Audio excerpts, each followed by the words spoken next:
You will see in this video how to swim with the whales like Sailing La Vagabonde did in Vava'u, Tonga.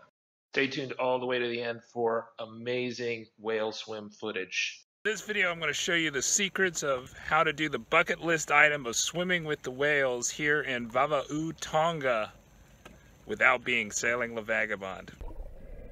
I'm a big fan of Sailing La Vagabonde, but I didn't know that I was signing up to do the exact same whale swim that they did. And I will show you who's the operator that does that wonderful whale swim tour.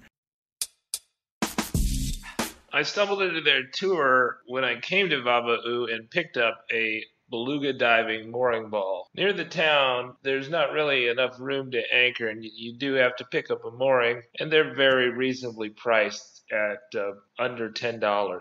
So when I went into Beluga Diving to pay for the mooring, I saw they did a whale swim, and I signed up for their tour. Today I'm going to whale watching, and we'll see if we get some pictures. Expensive, they're dangerous, but hey, you get to swim with the whales if you're lucky. Given Contango's experience with whales in the past, that we were hit by one halfway to the Marquesas, 1,500 nautical miles from the nearest land, I'm a little nervous. Humpbacks are a lot bigger than the whale we hit. So I'm hoping we do okay.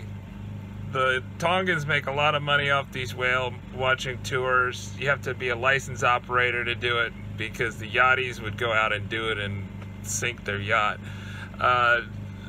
Hopefully all goes well and we get some good pics. Beluga told me to arrive there about at 7, and that was awfully early. If you're staying at a resort nearby, they might pick you up, as they did with part of our crew. Vava'u is the main island, but that's also the name of the group of a lot of smaller islands. We spent many hours just hunting for a whale that would be likely to let us swim next to it. And I kept a track of our movements, and it seems like we just wandered around most of the Vava'u island group.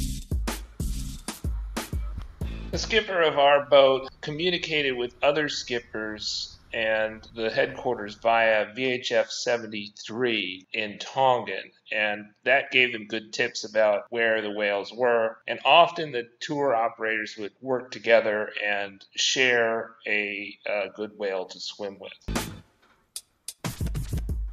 The rules in the Kingdom of Tonga are that a whale swim guide can only take 4 swimmers at a time to swim with a whale. We had 5 people in our boat on that day, although they sometimes take tours of 8, and I was put in the second group because the first group was a family of 3, but their young son started throwing up right before it was time to go in the water, and so I got to swim with the first group. We got our turn after the other whale swim boat was done swimming. In the end, all the members of the family, including the boy who got seasick, would get to swim 3 times, as did I. In fact, the first swim was so spectacular, I didn't feel like I needed to do any more swimming, and by the second swim, all my action cam batteries were burned out. Typically, people will swim with a nursing mother and her calf because she moves so slow while her calf is learning to swim and is nursing. Tonga is the only country that I'm aware of that you could legally go on a whale swim tour. You are not allowed to touch the whales, but I never felt like I was kept from getting as close as I wanted to, and I observed one of the swimmers seemed to get almost within touching distance, if not touch one of the whales while I was on the boat. Here you can see where the mother and its calf started diving, and we really were getting on top of where the whale was, and so I was actually swimming backwards trying to get out of the way just in case she decided to breach above us.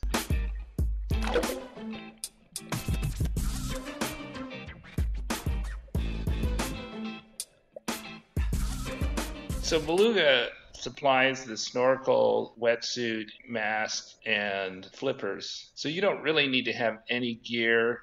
Some experience using a snorkel might be helpful, but that's about it. So about anybody could do one of these tours if they're a decent swimmer. I typically swim without a snorkel, although I do use it several times a season. But I had no experience with flippers. They like you to keep really quiet and not jump into the water, but rather slide into the water so as not to disturb the whale. Obviously, if I had it to do all over again, I would have brought more action camera batteries, but I was thrilled with the amount of footage and its quality that I got, even though one of my action camera's batteries didn't work and I brought only one of my Fluid Plus Form 4K camera batteries, even though I had several from the pack.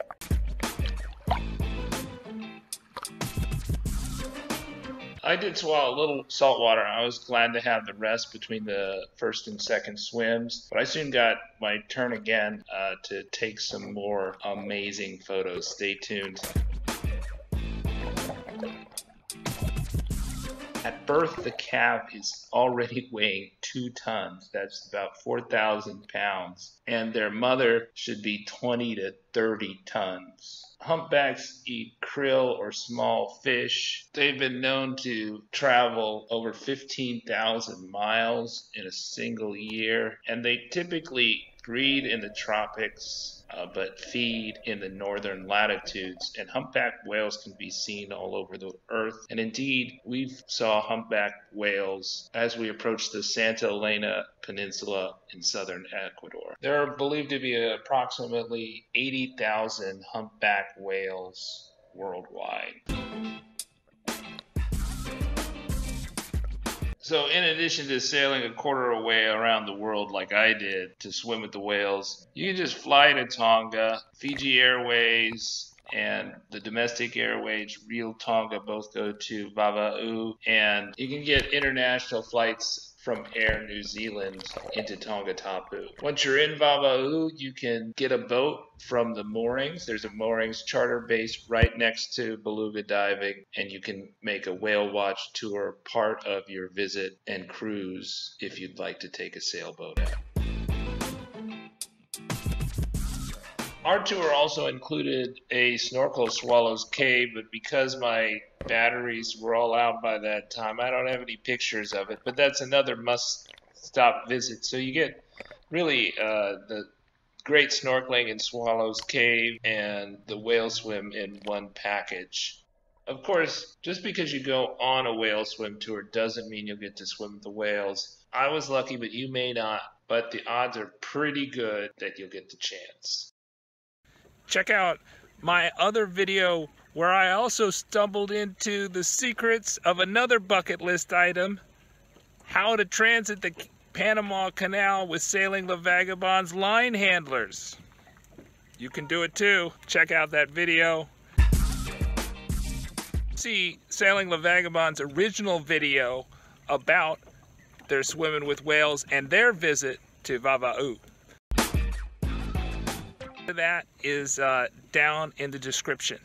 At the Slowboat Sailing YouTube channel, we file the stories of the most interesting sailors in the world. Slowboat Sailing, we're sailing around the world part-time in a little sailboat. And you can see our round-the-world adventure, where we sail from New Orleans through the Panama Canal and across the Pacific and beyond. To get all our new videos, don't forget to ring that bell icon in addition to subscribing. Give you the tips so that you can go on the sailboat cruise of your dreams. Mantis aimed to design the most reliable anchor ever made. Other anchors often cannot set in firm or grassy bottoms, endangering your safety. The Mantis frequently sets the first time even in the most demanding situations. We sleep a lot easier using the Mantis anchor as our primary on the Slowboat. Get yours at mantisanchors.com or other fine retailers.